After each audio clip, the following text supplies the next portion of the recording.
வணக்கம். யாருக்கு ஓட்டு போடணும்? அதானே கேட்குறீங்க. சொல்லிடலாங்க, ஒண்ணும் பிரச்சனை இல்ல. பட் இன்னைக்கு இருக்கக்கூடிய ஒரு பெரிய பிரச்சனை என்ன அப்படின்னா, நெறைய பேர் வந்து ஓட்டு போடுறதுக்கே போறதில்ல. இப்போ இன்னைக்கு நம்ம ஆஃபீஸ்ல லீவே குடுக்கல அப்படின்னாலும் வந்து பார்த்தீங்கன்னா, கம்ப்ளைண்ட் பண்ணா சட்டப்படி அந்த ஒரு குற்றம் அப்படிங்கிறனால, நீங்க கண்டிப்பா ஓட்டு போட போகணுன்றதுக்காக முன்னாடியே லீவ் குடுக்க சொல்லியிருக்காங்க.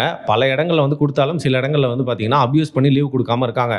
அந்த மாரி ரீசன்ஸ்ல யாராவதால வந்து பார்த்தீங்கன்னா, வேலைய விட்டு போனா வேலைய விட்டே போயிரணும் ஓட்டு போடுறதுக்கு ஒரேடியா ஊருக்கு அப்படிங்கிறதுக்காக போலான்னு சொல்றவங்கலாம் ஓகேங்க. பட் ரொம்ப வீட்டுக்கு பக்கத்திலேயே இருக்கு வாக்குச்சாவடி. ஒரு 50 கிலோமீட்டர்ல தான் இருக்கு ஊரு. போய் டக்குன்னு போட்டு வந்துரலாம். என்னால முடியும். ஆனா ஓட்டு போடணுமா? அப்படின்னு சொல்லி யோசிச்சுட்டு இருக்கேன். நான் மட்டும் ஓட்டு போட்டு என்னங்க மாறப்போகுது அப்படின்னு சொல்லிட்டு பல பேர் வந்து பார்த்தீங்கன்னா, ஒரு விரல் புரட்சிய வீட்டுக்குள்ளேயே உட்காந்து பண்ணிட்டு இருப்பாங்கல்ல. அவங்க எல்லாத்துக்குமே தான் பார்த்தீங்கன்னா, இந்த வீடியோ வந்து நான் பேச வேண்டியிருக்கு அப்படின்னு நினைக்கிறேன். ஸோ பேசிக்கலி என்ன இப்போ எல்லாருமே ஓட்டு போடணும், ஜனநாயக கடமை அப்படின்னு சொல்லி கிரிஞ்சு பண்ண போறேன் அப்படின்னு தானே சொல்றீங்க. யாருக்கு ஓட்டு போடணும் அப்படின்னு சொல்ல தான் நான் வந்தேன். பட் அதுக்கு முன்னாடி ஏன் கண்டிப்பா ஓட்டு போடணும்னு கொஞ்சம் சொல்லிக்கிறேங்க. நீங்க தான் ஒருத்தரை வந்து டிசைட் பண்றீங்க யார் பவர்ல இருக்கணும்னு சொல்லிட்டு. அவர் வந்து பவர்ல இருக்கிறதுக்கு தகுதியானவரா? அவர் பவர்ல வந்து உங்களுக்கு ஈக்குவலா வந்து உங்ககிட்ட வணக்கம் சொல்லி வாக்கு கேட்பாரு. பட் உனக்கு மேல உட்கார்ந்து ஆள போறாரு. மேல அப்படிங்கிறது ஒரு பவர்ல ஒரு பொசிஷன்ல உட்கார்ந்து ஆள போறாரு அப்படின்னா, அதற்கு தகுதியான நபரா உன்ன நீ ஆள்றதுக்கு ஒருத்தருக்கு வாய்ப்பு குடுக்குற. அது நீ ஓட்டு போட்டாலும் குடுக்குற, ஓட்டு போடலனாலும் மத்தவன் அவனோட ஓட்டு போட வச்சு அவன் வின் பண்றான்ல, அதன் மூலியமா ஒரு வாய்ப்பை ஏற்படுத்தி குடுக்குறல்ல. அந்த வகையில அந்த ஆளு 5 ஆண்டுகள் உன்னையும், உன் சமூகத்தையும், உன் சிஸ்டத்தையும் ஆள்றதுக்கு, வழிநடத்துறதுக்கு தகுதியான ஆளா அப்படிங்கிறத முடிவ எடுக்கிறதுக்கான பவர் உன்கிட்ட இருக்கு. அதுவும் 5 வருஷத்துக்கு ஒரு வாட்டி தாங்க. 5ன்றது வந்து பார்த்தீங்கன்னா, ரொம்ப பெரிய டைம். ஒரு வாட்டி தப்பு பண்ணா 5 வருஷத்துக்கு அப்புறம் தான் அதை சரி செய்ய முடியும். பட் தப்பு கூட பண்ண மாட்டேன்னு ஜட மாதிரி உட்கார்ந்துட்டு இருக்கிறதுக்கு எதுக்கு வாழணும் அப்படிங்கிற கேள்வியை கேட்டா சில பேர் வந்து கோச்சிக்கலாம். அதனால இன்னைக்கு உங்ககிட்ட இருக்கிற யார் நம்மை ஆளலாம் அப்படிங்கிற ஒரு தகுதி படைத்த ஒரு ஆளை வந்து செலக்ட் பண்றதுக்கான பவர் நம்ம கிட்ட இருக்கு. அதை விஷயம் வந்து யூஸ் பண்ணிக்கலாம். அது மட்டும் இல்லாம இந்த 5 வருஷம் வந்து உட்கார போறவங்க வந்து பார்த்தீங்கன்னா, நிறைய ரூல்ஸ் நிறைய லா போட போறாங்க. இப்போ நம்ம வீட்டில் நம்ம அப்பா ரூல்ஸ் போட்டாலே ஒரு பாயிண்ட் ஆஃப் டைம் மேலே தாங்க முடியல. அந்த வீட்டை விட்டு வெளில போகணும்னு தோணும். அப்பா கிட்ட ப்ரொட்டஸ்ட் பண்ணுவோம். பட் நம்ம வீடுங்கிறதுனால கொஞ்சம் அட்ஜஸ்ட் பண்ணி அப்படியே இருந்துடலாம். பட் நாடு அப்படிங்கிறது அப்படி இல்லைங்க.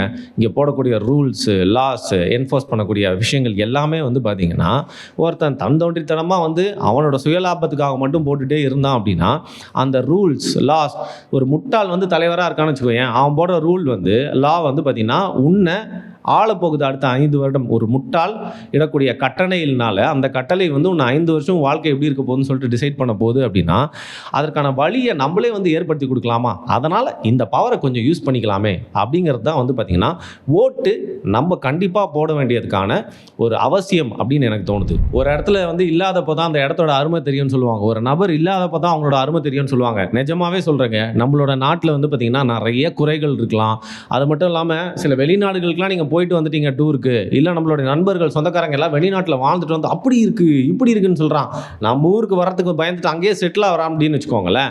நம்ம நாட்டோட அருமை அவனுக்கு தெரியலன்னு அர்த்தம். என்னைக்கே ஒரு நாள் ஒரு பிரச்சனையாகி நம்ம நாட்டுக்கே திரும்பி வருவான்ல, அப்போ தான் இந்த நாடு தான் அவனோட தாய்நாடு.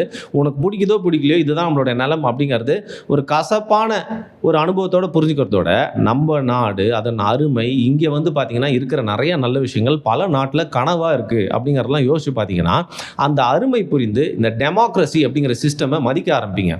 இப்போது நம்மளுடைய உயர்ந்த நாடுகள் பல நாடுகள் இருக்குது. அந்த நாடுகள்லாம் பார்த்தீங்கன்னா வந்து பேச்சுக்கு தேர்தல் அப்படின்னு ஒன்று நடக்கும். பேச்சுக்கு எதிர்கட்சி அப்படின்னு ஒருத்தங்க இருக்காங்க. ஆனால் என்றைக்குமே வந்து பார்த்தீங்கன்னா ஒரே கட்சி தான், ஒரே தலைவர் தான். ஒருத்தன் பிறந்து வாழ்ந்து சாகிற வரைக்கும் அதே கட்சி தான் ஆளும், அதே தலைவரை தான் பார்த்துட்டு சாகிறதுக்கான ஒரே வாய்ப்பு தான் இருக்குன்னா, நீங்கள் எப்படி இருக்குன்னு யோசிச்சு பாருங்கள். உதாரணத்துக்கு 3வது முறையாக வந்து இப்போ வந்து மக்கள் வாக்கு செலுத்தி தான் வந்து வெற்றி பெற்றிருக்காரு மோடி. பட் உங்களுக்கு சும்மா ஒரு ஹைப்போதெட்டிக்கலாக வச்சுக்கோங்களேன், மோடி தான் சாகிற வரைக்கும், அதாவது நீங்கள் சாகிற வரைக்கும் அவர் தான் பிரதமராக இருப்பார் அப்படின்னு சும்மா பேச்சுக்கு வச்சுக்கலாம். அப்படி இருந்தால் எப்படி இருக்கும்னு யோசிச்சு பாருங்கள். நம்மளுக்கு கிளாஸ்ட்ரோஃபோபியா அப்படின்னு சொல்லுவாங்க. இந்த ரூமில் நம்மளே வச்சு பூட்டிக்கிட்டா ஓகேங்க. பட் இந்த ரூமில் தான் நீ இருக்கணும் அப்படின்னு சொல்லிட்டு யாராவது வச்சு பூட்டிட்டு போயிட்டா உடனே இந்த ரூம் விட்டு தப்பிக்கணும்னு தோணும்ல. அதே மாதிரி ஐயோ இந்த ஒற்றை தலைமை ஒற்றை கட்சி கீழே தான் என் வாழ்நாள் முழுக்க போக போதா அப்படின்னு யோசிச்சாலே ஏதோ ஒரு சர்வாதிகார ஆட்சிக்குள்ளே ஒரு செகண்ட் போயிட்டு வந்த மாதிரி இருக்குல்ல. ஆனால் அப்படியெல்லாம் இல்லாமல் ஒரு அழகான உலகின் மிகப்பெரிய ஜனநாயக நாட்டில் நம்ம வந்து வாழ்ந்துட்டு இருக்கோம். இங்கே நிறைய சிஸ்டம் வந்து சரியில்லை தான், குளறுபடிகள் இருக்குது, பிரச்சனை இருக்க தான் வந்து செய்யுது. பட் இருந்தாலும் இன்னைக்கு வரைக்கும் நம்மளால் ஓட்டு போட்டு இங்கே தேர்ந்தெடுக்க முடியும் அப்படிங்கிற அப்படிங்கிற வாய்ப்பு இருக்குது. ஆளும் கட்சி, எதிர்க்கட்சி, இன்னும் யார் வேணால் போட்டி போட்டு அந்த இடத்த அடையலாம். பல சித்தாந்தங்களோட அதற்கான வாய்ப்பு இன்னும் இந்த அரசியல் சாசனம் ஏற்படுத்தி கொடுத்துருக்கு அப்படின்னா அதை நம்ம தானே எக்ஸசைஸ் பண்ணிக்கணும். அந்த பவரை நம்ம தானே அனுபவிக்கணும். ஸோ அழகான இந்த டெமோக்ரஸி அப்படிங்கிற சிஸ்டம் எவ்வளோ குறைகள் இருக்கலாம். நிறைய வந்து பார்த்தீங்கன்னா கோபம் இருக்கலாம் இந்த கண்ட்ரியில் நடக்கிற நிறைய விஷயங்களால். பட் இதில் இன்னும் உயிர்ப்போடு இருக்கிற ஒரு அழகான விஷயம்னா பார்த்தீங்கன்னா இந்த ஜனநாயகத்தன்மை தான், டெமோக்ரஸி. அதில் ஒரு முக்கியமான அங்கம் ஏன் ஆணி வேறாக இருக்கக்கூடியது அப்படிங்கிறது ஓட்டு போடுறது. ஸோ தயவு செய்து நீங்கள் ஒரு சின்ன சேரத்தை எடுத்து போயிட்டு ஓட்டை போட்டு வந்துருங்க. நிறைய வாக்குச்சாவடிகள் இருக்குது, நிறைய லைன்ஸ்லாம் ப்ரிப்பேர் பண்ணி வச்சுருக்காங்க. எனக்கு தெரியும் வெயிலாக இருக்குது அப்படின்னு சொல்லிட்டு கரெக்டான டைமில் பிளான் பண்ணி போய் உங்கள் ஓட்டை போட்டு வந்துருங்களேன். லா அண்ட் ஆர்டர் சரியில்லை, லா அண்ட் ஆர்டர் சரியில்லை அப்படிங்கிறவங்க இப்போ லா அண்ட் ஆர்டர் நம்ம போய் சரி பண்ண முடியுமா? எல்லாரும் போலீஸ் ஆகிட முடியாதுல்ல. அப்படி இருக்கிறப்போ வந்து பார்த்திங்கன்னா இந்த வாக்கு அப்படிங்கிற விஷயத்தை வச்சு தான் வந்து ஒருத்தரை அந்த பதவியில் உட்கார வச்சு லா அண்ட் ஆர்டர் சரியாக பார்த்துக்கோங்க, இல்லைனா அடுத்த வாட்டி உங்களை உட்கார வைக்க மாட்டோம் அப்படின்னு சொல்லிட்டு பயமுறுத்த முடியும். அந்த லா அண்ட் ஆர்டர் இவர் சரியாக பார்த்துப்பாரு அப்படின்னு நீங்கள் நினச்சிங்கன்னா, இந்த கட்சி சரியாக பார்த்துக்கணும்னு நினைச்சீங்கன்னா அப்போ தயவு செய்து நினைக்கிறதோட நிறுத்தாம போய் ஓட்டு போடணும்ல.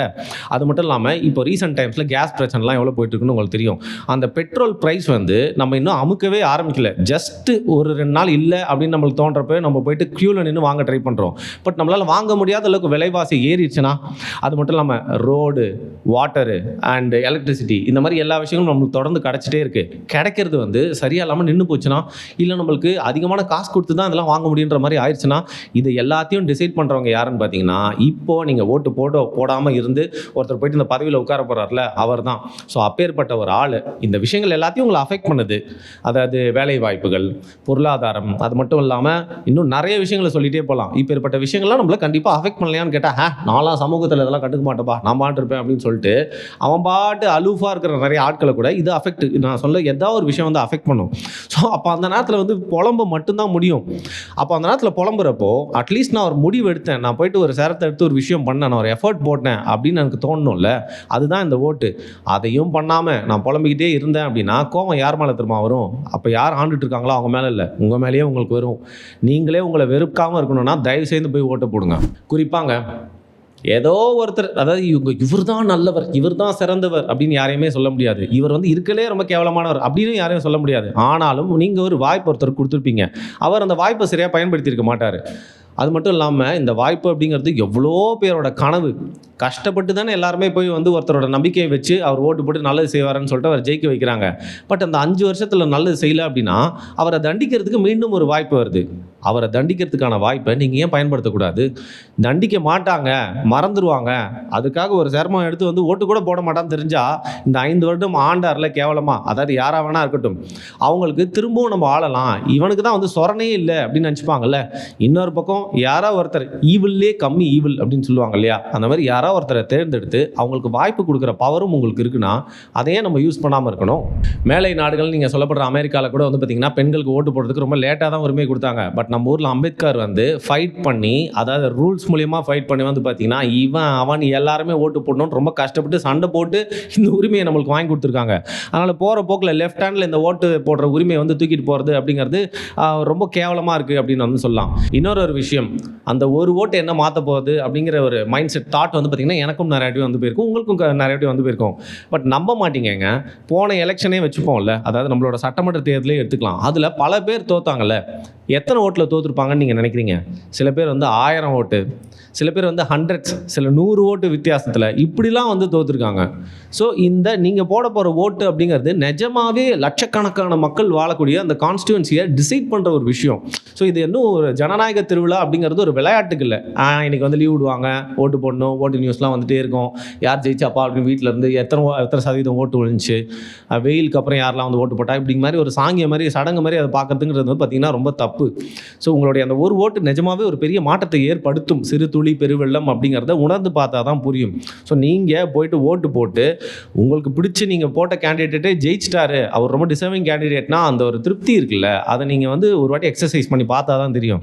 ஒருவேளை நீங்கள் போகிற கேண்டிடேட் வந்து ஜெயிக்கல, தோத்துட்டாரு அப்படின்னா கூட வந்து பார்த்தீங்கன்னா அவருக்கு எத்தனை சதவீதம் ஓட்டு வந்துச்சு, அந்த சதவீதத்தில் உங்களுடைய ஓட்டும் ஒரு பங்காக இருந்திருக்கு, அவரோட ரெப்ரஸன்டேஷனுக்கு வந்து நீங்கள் ஹெல்ப் பண்ணியிருக்கீங்க அப்படிங்கிறத வந்து யோசிச்சு பார்த்தீங்கன்னா நிஜமாவே வீட்டில் ஓட்டு போடாமல் வெயிலுக்கு பயந்துட்டு உட்கார்றதோட ஜெயிக்கிறாங்களோ தோக்குறாங்களோ ஓட்டு போயிட்டு வந்தால் நம்ம மேலேயே ஒரு மரியாதை வருங்க, சத்தியமாக வருங்க. சரி, இப்போ யாருக்கு ஓட்டு போடணும் அப்படிங்கிற மேட்டருக்கு வந்துடலாமா? எல்லா கட்சியிலையும் நல்லவனும் இருப்பான், கெட்டவனும் இருப்பான், சரியா? ஆனால் உங்கள் ஏரியாவில் இருக்கக்கூடிய வேட்பாளரை பாருங்கள், அந்த வேட்பாளர்கிட்ட முக்கியமான ஒரு தன்மை என்னவா இருக்கணும்னா, அவரோட ஹிஸ்ட்ரி இதற்கு முன்னாடி என்ன பண்ணிட்டு இருந்தாரு? என்ன மாரி வேலை பண்ணிட்டு இந்த அரசியலுக்கு வந்தாரு? அந்த வேலை அப்படிங்கிறது லீகலான வேலையா? இந்த அரசியலுக்கு வந்து அந்த அரசியல என்ன மாரி செஞ்சாரு? அண்ட் லோக்கல் அந்த ஊர்ல இருக்கிற மக்களுடைய டெவலப்மெண்ட்காக என்னென்ன விஷயங்கள்லாம் பண்ணாரு? ஒரு சின்ன விஷயமோ, பெரிய விஷயமோ அவரோட வீட்ட போயிட்டு நீங்க படிய மிதிச்சு அவர்கிட்ட உதவின்னு ஒண்ணு கேட்க முடியுமா? அப்படி கேட்டு உங்க முன்னாடி நின்னா, அவர் எப்படி உங்ககிட்ட பேசுறாரு? எப்படி உங்கள நடத்துறாரு? அந்த ஊர்லயே முக்கியமா வந்து தங்கியிருக்காரா? அந்த ஊர்க்காரரா? அதெல்லாம் தாண்டி வந்து பார்த்தீங்கன்னா, ஊர் மக்களுக்கு மத்தியில அவருக்கு என்ன பேர் இருக்கு? அப்படிங்கிற மாரி ஒரு நபர் இருப்பார்ல. அவர உங்களோட வேட்பாளரா மனசுல வச்சுக்கோங்க. உங்களுக்கு ஏதோ ஒரு கட்சி மேல அபிமானம் இருக்கலாம். ஏதோ ஒரு கட்சி மேல நாட்டம் இருக்கலாம். பட் அதெல்லாம் தாண்டி இந்த ஒரு நபர் இருக்கார்ல, அந்த சரியான நபர். அவரு தான் வந்து உங்க ஊர்லருந்து, உங்க சட்டமன்றத்திலருந்து உங்கள ரெப்ரசன்டேட் பண்ண போறாரு. இப்ப அவர் நல்ல நபரா இருந்தாலும், அவர் கட்சி கெட்ட கட்சியா இருக்குமேங்க. அங்க போயிட்டு நம்ம ஊருக்கு எதுவும் செய்ய முடியாதே அப்படின்னு நீங்க யோசிச்சாலும், பேசிக்கலி சட்டமன்ற தேர்தல்ல முக்கியமான விஷயம் உங்களுடைய எம்எல்ஏ கிட்ட போய் நீங்க நின்னு உங்களோட குறைகள சொன்னா, அத அவரோட சக்திக்கு உட்பட்டு சரி செய்ய முடியுமா அப்படிங்கிறது தான். ஸோ ஒருவேளை உங்களுக்கு பிடிச்ச கட்சியிலேயே அந்த மாதிரி வேட்பாளர் இருந்தார் அப்படின்னா தயவுசெய்து அவருக்கு போடுங்க. இல்லை ஓரளவுக்கு நல்லவருங்க, தப்பான கட்சியில் இருக்காரு அப்படின்னா வந்து பார்த்தீங்கன்னா அந்த தொகுதிக்கு அவர் நன்மை செய்வார் அப்படின்னா வந்து பார்த்தீங்கன்னா கொஞ்சம் கஷ்டமாக தான் இருக்கும். நான் சொல்கிறது நிறைய பேருக்கு அந்த நல்ல வேட்பாளருக்கே ஓட்டு போட்டுவாங்க. ஏன்னா நாளை பின்ன அவர் மூஞ்சி தான் நீங்கள் பார்க்க போகிறீங்க, உங்கள் மூஞ்சி தான் அவர் பார்க்க போகிறார். ஒரு பர்சனல் கனெக்ட் இருக்கும். சரி, இப்போ முக்கியமான விஷயத்துக்கு வரலாம். எந்த கட்சிக்கு ஓட்டு போடுறது அப்படிங்கிறது எந்த கட்சியும் நான் சொல்ல போகிறதில்ல. பட் ஒரு விஷயம் மட்டும் நான் சொல்கிறேங்க. நான் ஏற்கனவே ஜனநாயகத்துடைய அருமை பெருமை பற்றிலாம் பேசினேன். உங்களுக்கும் தெரிஞ்சிருக்கும், நீங்களும் ஸ்கூலில் படிச்சிருப்பீங்க, நீங்களும் இந்தியாவில் தான் வாழ்றீங்க, அதை அனுபவிச்சிருப்பீங்க. அப்படி இருக்கிறப்போ ஒரு ஜனநாயகத்தில் உள்ள ஒரு அழகான விஷயம் என்ன தெரியுமா? நீங்கள் வேணும்னா வச்சுக்கலாம், இல்லை வேணாம்னா தூக்கி போட்டுடலாம். அப்படி இருக்கிறப்போ நீங்கள் ஒருவேளை ஒருத்தர் வருவார் விடியல் தருவார் அப்படின்னு நினச்சி ஒருவேளை ஓட்டு போட்டிருந்தீங்க அப்படின்னா அந்த விடியல் வரல, அவியல் தான் பண்ணிட்டாரு, உங்கள் வாழ்க்கையே 5 வருஷம் ரொம்ப கஷ்டமாக போயிடுச்சு அப்படின்னா, நான் ஜனநாயகத்துக்கு சும்மா உதாரணத்துக்கு சொல்கிறேன். அப்பேற்பட்ட சூழ்நிலையில் அவர் வந்து பார்த்தீங்கன்னா வேறு ஊன்றி எல்லா துறைகள்லையும் பார்த்தீங்கன்னா அவங்களோட ஆட்கள் வந்து கால் பதிச்சு கரப்ஷன் பண்ணி ரவுடிசம் பண்ணி காவல்துறையோட சட்ட ஒழுங்கு சரியா இல்லாமல் எங்கே பார்த்தாலும் பெண்களுக்கு பிரச்சனை, எங்கே பார்த்தாலும் போதை புழக்கம் அப்படின்னு ஒரு வேளை இருக்குன்னு வச்சுக்கோங்க. அப்பேற்பட்ட ஆட்சியில் பல எளியவர்கள்லாம் போயிட்டு கம்ப்ளைண்ட் பண்ணாலும் அந்த கம்ப்ளைண்ட்லாம் சீரியஸாக எடுக்கப்பட்டு அவங்க கொடுமைப்படுத்தப்பட்டார்கள். ஊடகத்துக்கு வந்து பார்த்தீங்கன்னா வாய் அடைப்பு செய்யப்பட்டது. நிறைய பேர் பயத்தோடையே தான் வாழ்ந்தாங்க. திரைத்துறையிலேருந்து எல்லா துறையிலையுமே வந்து பார்த்தீங்கன்னா இந்த ஆட்சியில் அவங்களுடைய ஆளுகையே வந்து எல்லா இடத்துலையுமே வந்து வேறுண்டு இருக்குது, ஆக்டோபஸ் மாதிரி எல்லாத்தையும் பிடிச்சி வச்சுருக்காங்கன்னு ஒருவேளை நீங்கள் நினச்சிங்க அப்படின்னா அந்த ஆட்சி மாற்றத்தை ஏற்படுத்துறதுக்கு இதுதான் சரியான ஒரு வாய்ப்பு. அப்படி இருக்கிறப்போ நீங்கள் கொண்டு போய் உங்களோட யாருக்கு கொட்டணும் ஓட்டை அப்படின்னு பார்த்தீங்கன்னா இந்த ஒரு கட்சி இருக்கு இல்லையா, அதாவது நீங்கள் டிசப்பாயிண்டடாக இருக்கக்கூடிய ஒரு கட்சி ஒரு ஆளுங்கட்சியாக ஒரு வேளை இருந்துச்சுன்னு வச்சுக்கோங்க, அதை மாற்றணும். அந்த மாற்றுறதுக்கு எந்த கட்சிக்கு சரியாக இருக்கும், எந்த கட்சியால் ப்ராக்டிக்கலாக அதை செய்ய முடியும், எந்த கட்சிக்கு ஓட்டை போட்டால் ஓட்ட பாக்கெட்டில் தண்ணி ஊற்றுன மாதிரி இருக்காது, அந்த கட்சிக்கு ஆட்சி அமைக்கிறதுக்கான தகுதி இருக்கா, இந்த ராட்சசனை எதிர்க்கிறதுக்கு இந்த ராட்சசனுக்கு ஒரு சக்தி இருக்கா அப்படின்னு பார்த்து செகண்ட் வர்ஸ்ட்டாக ஒரு கட்சி இருக்கும் இல்லையா, அதாவது இப்போ ஆளும் கட்சியோடு இருக்கக்கூடிய ஒரு செகண்ட் வர்ஸ்ட்டாக இருக்க கட்சிக்கு நீங்கள் வந்து ஓட்டு போடலாம்.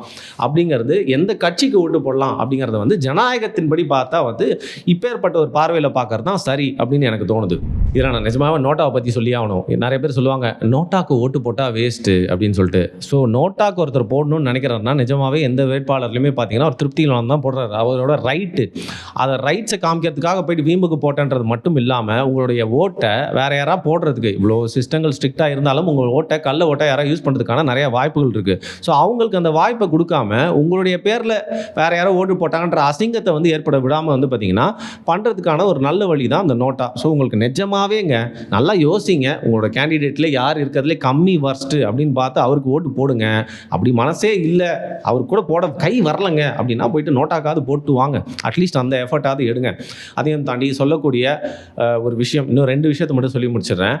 எந்த காரணத்து கொண்டும் இவர் என்னுடைய மதம், என்னுடைய மத நம்பிக்கையை சேர்ந்தவர், என்னுடைய ஊரில் என்னுடைய ஜாதியை சேர்ந்தவர், என் சொந்தக்காரன், இந்த மாதிரி எந்த ஒரு காரணத்து கொண்டும் வந்து பார்த்திங்கன்னா வந்து ஓட்டு போடாதீங்க. ஜஸ்ட் பிகாஸ் என் ஃப்ரெண்டு சொன்னான், என் ஃப்ரெண்டுக்கு ரொம்ப தெரிஞ்சவரோட மாமாவுக்கு சம்மந்தமானவர், நாளை பின்ன ஏதாவது ஒரு கான்ட்ராக்டை போய் வந்து கேட்கலாம், நாளை பின்ன ஏதாவது ஒரு அடிதடினா அவர் மூலியமாக வந்து பார்த்திங்கன்னா ஸ்டேஷனில் பஞ்சாயத்து பண்ணி முடிச்சுக்கலாம், இப்படிங்கிற மாதிரி சில்லி தாட் இருந்துச்சு அப்படின்னா இவ்வளோ சுயநலமாக நீங்கள் யோசிக்கிறீங்களோ அதோட 10 மடங்காக நாளைக்கு பதவியில் வந்து காசு கோடி கோடியாக சம்பாதிக்க போகிறான்ல அந்த ஜெயிச்சு போகிறோம் அவன் யோசிப்பான், உங்களை வந்து ஒரு டூத் பிக் மாதிரி யூஸ் பண்ணிட்டு பதவிக்கு வந்தோன்னே அப்படின்னு ஒரு வணக்கம் மட்டும் சொல்லிட்டு போயிட்டே இருப்பான். நீங்கள் நீங்கள் அண்ணன் கூட ஒரு ஃபோட்டோ எடுத்துட்டேன்னு எடுத்து வீட்டில் மாட்டிக்கிட்டு அப்படியே வச்சுக்கிறத தாண்டி நீங்கள் அங்கேயே தான் இருப்பீங்க.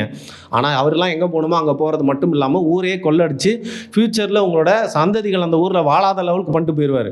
ஸோ இவ்வளோ பெரிய விஷயம் இருக்குது அப்படிங்கிறனால எந்த காரணத்தை கொண்டும் தனிப்பட்ட ஒரு காரணத்துக்காக மதம், ஜாதி, சொந்தக்காரன் அப்படிங்கிற ரேஞ்சில் வந்து பார்த்தீங்கன்னா இந்த ஓட்டை போய் வேஸ்ட் பண்ணாதீங்க. ஸோ கடைசியாக சொல்லக்கூடிய விஷயம் என்ன அப்படின்னு பார்த்தீங்கன்னா, எல்லா கட்சியிலையும் சரி வேட்பாளர்களில் கம்மி வர்ஸ்ட்டுன்னு இருப்பாங்க. மக்களுக்கு வந்து பார்த்தீங்கன்னா கம்மி கெடுதல் செய்யக்கூடியவங்க. ஏன்னா இன்றைக்கி இருக்கிற அரசியல் அப்படின்னு தான் வந்து மாறிடுச்சு. அப்பேற்பட்ட நபர்களுக்கு உங்களுடைய ஓட்டை வந்து செலுத்துங்க. ஸோ இந்த நேரத்தில் வந்து பார்த்தீங்கன்னா இதற்கு மேலே ரொம்ப ப்ரீச்சியாக அட்வைஸ் பண்ணுற மாதிரி வந்து நான் எதுவும் சொல்ல விரும்பல. ஏன்னா இதை பார்த்து முடிச்சுட்டு போயிட்டு ஓட்டு போடுறதுக்குள்ளே ஓட்டுச்சாவடி மூட்டாங்கன்னு என் மேலே கம்ப்ளைண்ட் பண்ணிட்டீங்கன்னா அதோடு நான் இந்த வீடியோ முடிச்சுக்கிறேன். ஏன்னா நானும் போய் ஓட்டு போடணும். இது பாருங்கள், கையில் இன்னும் மை இல்லை.